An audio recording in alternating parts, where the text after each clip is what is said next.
Hi, it's Mr. Anderson and welcome to Biology Essentials video number 17. This is on compartmentalization. What does that mean? That's a big word. What does that mean? Well, a better way to start is to talk about why cells are small. And then another question I could ask is, why are cells not infinitely small? So why are cells small? Well, first of all, let's look at the size of some of these cells. So these are eukaryotic cells. So eukaryotic cells are mostly a little bit under a millimeter in length. Prokaryotic cells, so things like bacteria and archaea, are going to be on the order of about a micrometer. And then small things like atoms are going to be on the level of a nanometer. But it looks like life, which is going to be eukaryotes and prokaryotes, are going to be right in this kind of a sweet spot. Viruses, are they alive? Well, we could argue about that for a long time. In other words, life kind of is in this area. So it has cell sizes about that big. Now, why are cells small, but not too small?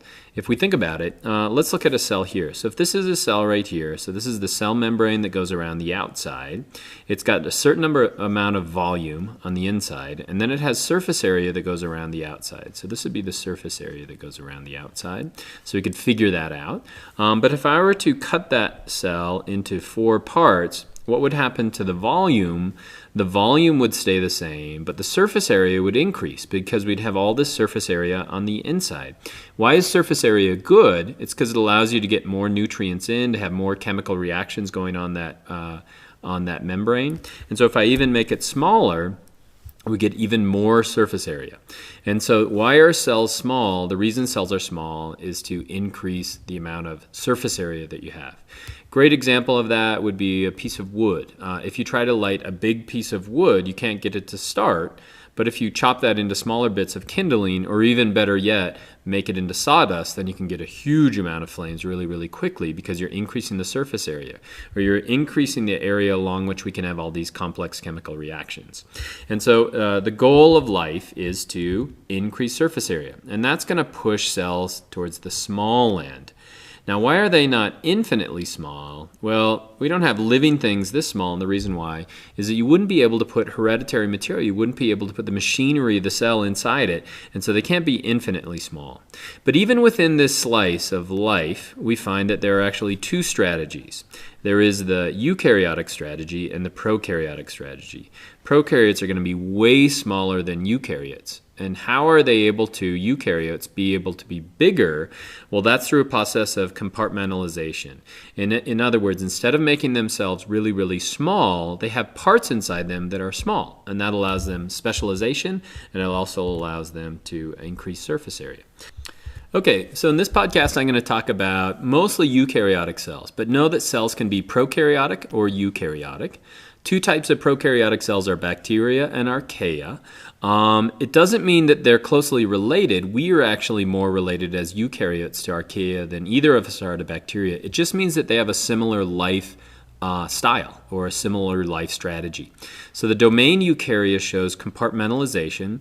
What that does is it's parts within the parts. So it allows us to specialize. So we can have parts of a cell that do specific jobs. And then we can increase the surface area. So we can increase the surface area of the cell without making the cell smaller. We just have parts inside it that are smaller. Example of one thing that does both of these is the endoplasmic reticulum. It allows specialization, so there are a number of jobs done by the ER, and it also increases the surface area for that cell, for all these chemical reactions. So archaea and bacteria, if you look at, this is an E. coli, one of the most famous bacteria, and if you look at halobacteria, which is a salt-loving archaea, they both look almost identical, and the reason they look identical is they have a similar lifestyle.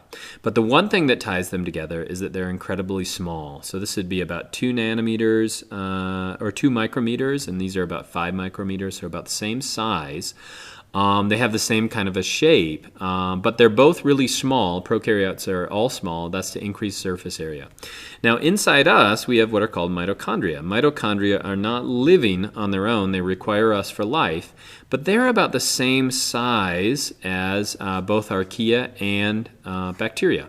And the reason why we think is that mitochondria used to be bacteria cells on their own that became part of our cells.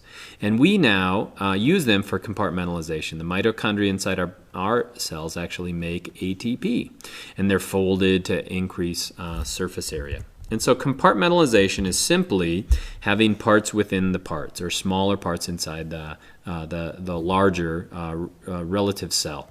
And so what it does is it increases surface area and increases specialization.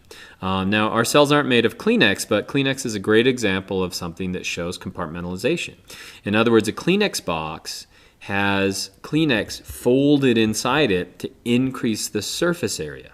In other words, if you just wiped your nose on the outside of the box, you wouldn't have much surface area to do that. And also, there's going to be specialization. In other words, the box on the outside, its job is to contain the Kleenex, and the job of the Kleenex is to wipe your nose on the inside. And so that's a real simple example of what a cell is doing. And so just to point to a few things, these are mitochondria inside a eukaryotic cell. Those generate ATP. This could be a lysosome inside the cell. It digests material in the cell. This could be the Golgi apparatus inside the cell. It moves material. And this is the nucleus. It contains the DNA, contains the genetic material. And so all these different parts of a cell have specific jobs. They do specific things. But if you look at it, they're highly folded. And the reason they're highly folded is to increase the surface area. The one that I want to talk about more specifically is called endoplasmic reticulum. Endoplasmic reticulum has two different parts to it. This right here would be the rough endoplasmic reticulum. And the reason why is if you look at it under the microscope, you see these little dots on the surface of it. And then this would be smooth endoplasmic reticulum. But essentially, endoplasmic reticulum is a folded membrane. So it's folded over and over and over again. So you have this space on the inside. But what that allows it to do is increase the surface area, but it also allows it to specialize. And so what does the rough endoplasmic reticulum do? Well, you have to start with what do ribosomes do. So here's a ribosome attached to the rough ER. Essentially what will happen is we will have the ribosome out here in the cytoplasm of the cell. It will start having messenger RNA feed through it, and it'll start making a protein. After it gets a little bit down on that, the ribosome will attach to the rough ER, and then it'll actually make the protein inside the ER. So eventually that polypeptide will fold, and it'll make a protein, and so that's going to be what these little green dots could represent. It's going to make a protein on the inside. And so what does rough ER do? Well, it really just does one thing. It makes proteins. We can then package those proteins within vesicles. They can move their way over to a Golgi apparatus and then move somewhere else inside the cell or even outside the cell. So rough ER essentially makes proteins. The smooth ER doesn't have ribosomes on its surface, but it doesn't mean it's any less important.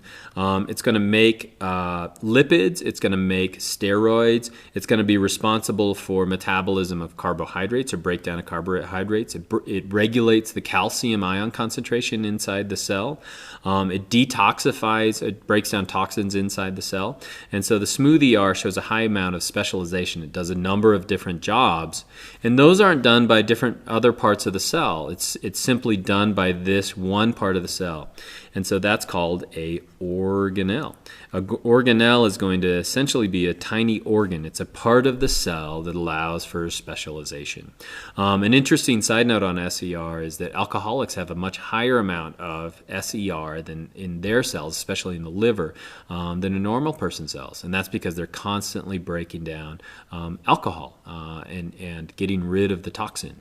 And so endoplasmic reticulum is just one organelle inside eukaryotic cells, but again, what it does is increase the surface area and then does a specific job. And so I hope that's helpful.